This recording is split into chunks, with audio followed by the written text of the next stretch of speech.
ఈరోజు దేవుని మాట రోమీలకు రాసిన పత్రిక 12వ అధ్యాయం 12వ వచనం. ప్రార్థనయందు పట్టుదల కలిగి ఉండుడి, ప్రార్థనయందు పట్టుదల కలిగి ఉండుడి. నిరీక్షణ గలవారై సంతోషించుచు, శ్రమయందు ఓర్పు గలవారై ప్రార్థనయందు పట్టుదల కలిగి ఉండుడి.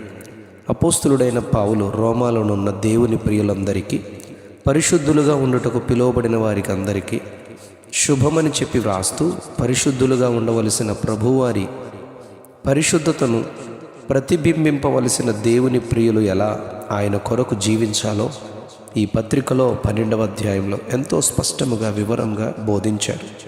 9వ వచనంలో, మీ ప్రేమ నిష్కపటమైనదిగా ఉండాలని, చెడ్డదానిని అసహించుకొని మంచిదానిని హత్తుకొని ఉండాలని, సహోదర ప్రేమ విషయంలో ఒకరి యందొకరు అనురాగము గలవారై, ఘనత విషయంలో ఒకరినొకడు గొప్పగా ఎంచుకొనాలని, దేవుని యందు ఆసక్తి విషయంలో మాంద్యులుగా కాక ఆత్మయందు తీవ్రత గలవారై ప్రభువుని సేవించాలని, నిరీక్షణ గలవారై సంతోషించుచు ఆయన నిమిత్తము కలుగు శ్రమల యందు ఓర్పు గలవారుగా ఉండాలని, ఆ శ్రమలలోనూ ఆ శ్రమలకు లోను చేయు వారి కొరకై ప్రార్థించాలని, పట్టుదలతో చేయు ప్రార్థన నిశ్చయముగా ప్రభువు జవాబిచ్చునని పౌలు చెబుతూ, తాను సౌలుగా నున్న సమయంలో ఆయనను వెంబడించు వారిని, శిష్యులను బెదిరించి హింసించినప్పుడు వారు సంఘముగాను వ్యక్తిగతముగాను చేసిన ప్రార్థనలే తన మార్పుకు, దేవుడు తనను దర్శించి మాట్లాడి రక్షించుటకు కారణమని తెలిపారు. 17వ వచనంలో, కీడు చేసిన వారికి ప్రతి కీడు చేయొద్దని, మీకు మీరే పగ తీర్చుకొనక దేవుని ఉగ్రతకు చోటియ్యమని, పగ తీర్చుట నా పని, ఉగ్రతకు చోటియ్యుడి అని ఆయన చెప్పిన మాటను హెబ్రీలకు కూడా 10వ అధ్యాయం 30వ వచనంలో బోధించారు. శత్రువైనా ఆకలిగొని ఉంటే అతనికి ఆహారం పెట్టుమని, దప్పిగొని ఉంటే దాహమిమ్మని, అలా చేయుట వలన అతని పైన నిప్పులు కుప్పగా పోయినట్లుంటుందని, కీడు వలన జయింపబడక మేలు చేత కీడును జయించుమని బోధించారు.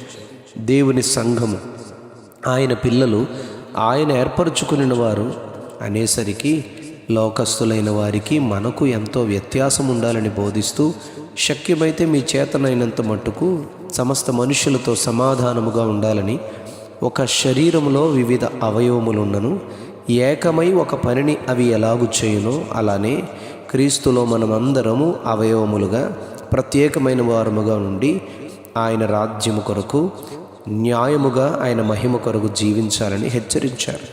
ఈరోజు మన ధ్యానవాక్యం ప్రకారంగా ప్రార్థన యందు పట్టుదల కలిగి ఉండాలని హెచ్చరిస్తూ, ప్రార్థన వలననే కానీ ఈ విధమైనది వదిలిపోవుట అసాధ్యమైనది యేసు ప్రభువారు చెప్పినట్లుగా మార్కు సువార్తలో 9వ అధ్యాయం 29వ వచనంలో బోధించినట్లుగా అపవాది తంత్రాలను, వాడి ఆయుధములను కేవలము ప్రార్థన ద్వారానే మనం జయించాలని చెప్పారు.